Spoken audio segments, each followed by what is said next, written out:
ఒక పిల్లవాడికి చిన్న సందేహం వచ్చింది. వచ్చి గురువుగారు, దేవుడు మనం పెట్టిన నైవేద్యం తింటాడా?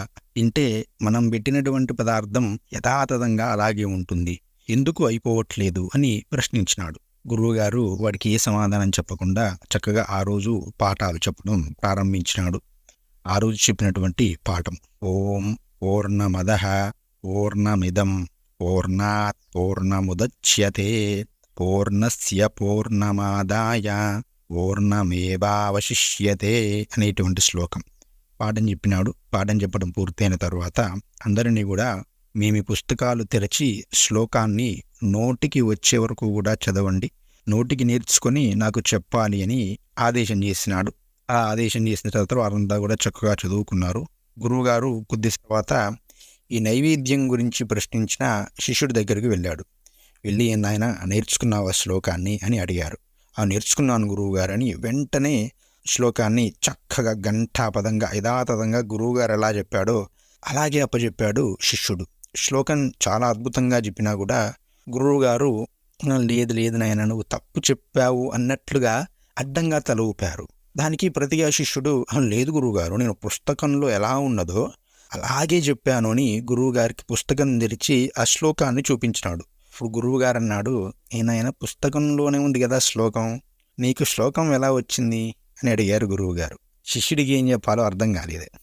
గురువుగారే మళ్ళీ అన్నారు, పుస్తకంలో ఉండేటువంటి శ్లోకం స్థూల స్థితిలో ఉన్నది, అంటే మనం కనబడేటువంటి స్థితిలో ఉన్నది. అది నువ్వు చదివినప్పుడు నీ మెదడులోకి సూక్ష్మ స్థితిలోకి ప్రవేశించినది జ్ఞాన రూపంలో. అదే స్థితిలో నీ మనస్సులో నిక్షిప్తమై ఉన్నది. అంతేకాదు నువ్వు చదివి నేర్చుకోవడం వల్ల పుస్తకంలో స్థూల స్థితిలో ఉన్నటువంటి శ్లోకానికి ఎటువంటి తరుగు జరగలేదు.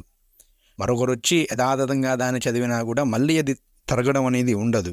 అదేవిధంగా విశ్వమంతా వ్యాప్తి అయి ఉన్నటువంటి పరమాత్మ సూక్ష్మ స్థితిలో ఈ యొక్క నైవేద్యాన్ని, మనం పెట్టినటువంటి నైవేద్యాన్ని గ్రహించి స్థూల రూపంలో ఎటువంటి నష్టం లేకుండా చేస్తాడు. దాన్ని మనం ప్రసాదంగా తీసుకుంటున్నాము అని వివరణ చేసినాడు. సరే బాగుందండి, ఇదంతా మాకెందుకు చెప్తున్నారు అంటే, ఈ మధ్య ఒక ఇంటర్వ్యూ చూశాను. ఏమిటంటే ఆయన ప్రసాదానికి ఎటువంటి శక్తి లేదు, విగ్రహాలు ఒట్టి రాళ్ళే అన్నట్లుగా మాట్లాడింది అలాగే మాట్లాడాడు. ఆయన ఏమడిగారంటే ఆ ఇంటర్వ్యూ చేసేవారు, మీరు ప్రసాదం తింటారా అంటే తినొచ్చండి తప్పులేదు అన్నాడు. నాకు పెట్టినా తింటాను అన్నాడు. మరి మీ బైబిల్లోనూ ఏదో ఒకటి తినకూడదు అని ఉందంటే తినకూడదు, విగ్రహాలకు పెట్టింది అని అన్నారు. మరి మీరు తింటానంటున్నారు అంటే తప్పేముందండి, విగ్రహాలు అనేవి ఒకటి రాలే కదా, అందులో ఏ శక్తి లేదు అని అన్నారు. కానీ నేను చెబుతున్నాను నాయన, మీ విగ్రహం రాయి అయి ఉండవచ్చు, మా విగ్రహం ఉత్త రాయి కాదు. అది మంత్ర తంత్ర యంత్ర ఉపాసనల ద్వారా అనుష్ఠింపబడి అపారమైనటువంటి శక్తిని కలిగి ఉన్న శక్తి క్షేత్రం అది. దానికి పెట్టేటువంటి ప్రసాదము అపారమైనటువంటి శక్తిని కలిగి ఉంటుంది.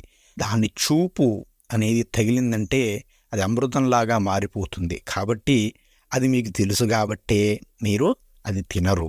ఎందుకు కొంచెం లౌకికంగా మాట్లాడుతూ ఉంటారులేండి, అప్పుడప్పుడు కనబడుతూ ఉంటాయి నాకు యూట్యూబ్లో వీడియోస్. ఆయన పేరేంటో నాకు తెలియదండి, రాజిరెడ్డి తెలియదు, ఆయన పేరేం పేరు నాకు తెలియదు. మళ్ళీ ఇంకొక మాట అన్నాడు ఆయన, ఏమిటంటే భారతదేశం అభివృద్ధి చెందకపోవడానికి కారణం హిందూ ఆచారాలు అని అన్నాడు. అన్నట్లుగా అంటే సతీ సహగమనము, బాల్య వివాహాలు లాంటి మూఢాచారాల వల్లే భారతదేశం వెనుకబడిందండి, ఏం అభివృద్ధి చెందిందండి అన్నాడు. ఒకటి చెబుతానండి, ఏ అభివృద్ధి చెందనటువంటి వెనకబడినటువంటి దేశాన్ని ఎవడన్నా వచ్చి దౌర్జన్యంగా పరిపాలించాలి అని అనుకుంటాడా చెప్పండి? ఆనాడు 250 సంవత్సరాలు విదేశీ ఆక్రమణలు దాదాపుగా ఒక సహస్రాబ్ది 1000 సంవత్సరాల పాటు నిరాటంకంగా జరుగుతూనే ఉన్నాయి కదా. ఎందుకు జరిగాయండి అన్ని దురాక్రమణలు? ఇక్కడ ఏంటి, ఏమి లేని దగ్గరికి వచ్చేవాడన్నా నీ మీద పరిపాలన చేస్తాను అని అంటాడా? పిచ్చోడవుడు చేయడు కదా. అంటే ఇక్కడ అపారమైనటువంటి సంపద ఉన్నది, అపారమైన జ్ఞానరాశి ఉన్నది కాబట్టి దీని మీద అజమాయిషీ చేయడానికి వచ్చాడు. పోని నిజంగానే అజ్ఞానంలో ఉన్నది. మరి ఈ 70 ఏళ్ళలో ఏమి 200 ఏళ్లకు పైగా ఆ బ్రిటిషోడేగా ఇక్కడ ఉన్నది. మీరు మఠం పాటించేయడం అంటే బ్రిటిషోడే కదా, సమానత్వాన్ని పాటించే బ్రిటిషోడే కదా 200 ఏళ్ళు ఇక్కడ ఉన్నది. ఏం వెలగబెట్టాడండి ఈ 70 ఏళ్ళలోనే? అనాచారాల వల్ల వెనకబడింది, అభివృద్ధి నిందని ప్రశ్నిస్తున్నావు. ఇదంతా కూడా మత మార్పిడి ముఠాల యొక్క కుట్రమిత్రులారా, చాలా జాగ్రత్తగా ఉండండి.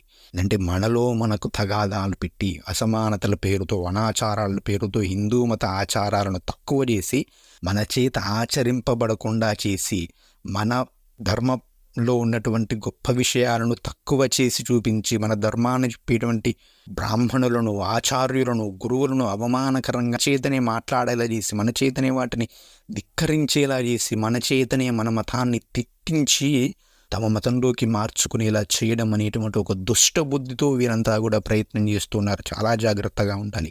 మన మతంలో ఎక్కడా కూడా అసమానతలు లేవు. మనుస్మృతిలో స్పష్టంగా చెప్పడం జరిగింది. మనుస్మృతి పుస్తకాన్ని కాల్ చేస్తుంటారు. ఎంత దుర్మార్గం అండి. అందులో 4 వర్ణములే ఉన్నాయి. పంచమ జాతి అనేది లేదు, పంచమ వర్ణం అనేది లేనివని ఉన్నది.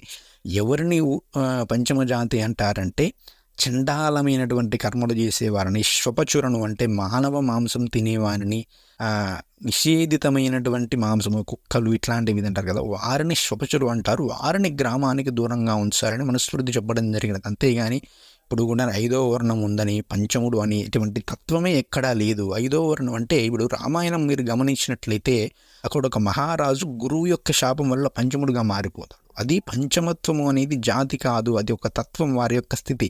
వారు జుగుప్సాకరమైనటువంటి రీతిలో, జుగుప్సాకరమైనటువంటి వృత్తిలో ఉంటే వారిని కాస్త దూరంగా ఉండమని చెప్పినారు. కానీ ఎక్కడా కూడా ఒక మనిషిని విలువేయమని, ఒక మనిషిని కులము చేత విలువేయమని ఎక్కడా కూడా మన ధర్మంలో చెప్పలేదు. ఇది స్పష్టంగా నేను చదివి చెబుతున్నాను. మనుస్మృతిని కానీ అనేకమైనటువంటి గ్రంథములను కానీ ఇదంతా కూడా కల్పితం, మన ధర్మం మీద చేస్తున్నటువంటి దాడి.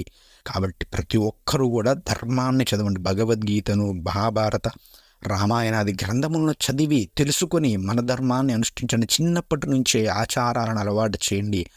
ఆచారము అంటే పద్ధతి, ఏదో కొంచెం బొట్టు పెట్టుకోవడం, కాస్త రోజు ఒక శ్లోకాన్ని అలవాటు చేయడం వంటివి చేయండి. పెద్దగా ఏదో నియమాలు పాటించమని చెప్పటం లేదు. కాస్త దైవ పూజను, ఆచారాన్ని అలవాటు చేస్తే ఈ సమాజం కూడా సరైనటువంటి దారిలో వెళ్తుంది. ఆచారం తప్పినటువంటి సమాజమే ఎన్నో ప్రమాదాలకు కూడా కారణమవుతుంది. కాబట్టి చాలా జాగ్రత్తగా ఉండాలి. ఇలాంటి ముఠాల నుంచి జాగ్రత్తగా ఉండండి. మన ధర్మాన్ని మనం కాపాడుకునేటువంటి ప్రయత్నం చేద్దాం. శ్రీమాత్రే నమః. స్వస్తి. జై శ్రీరామ్.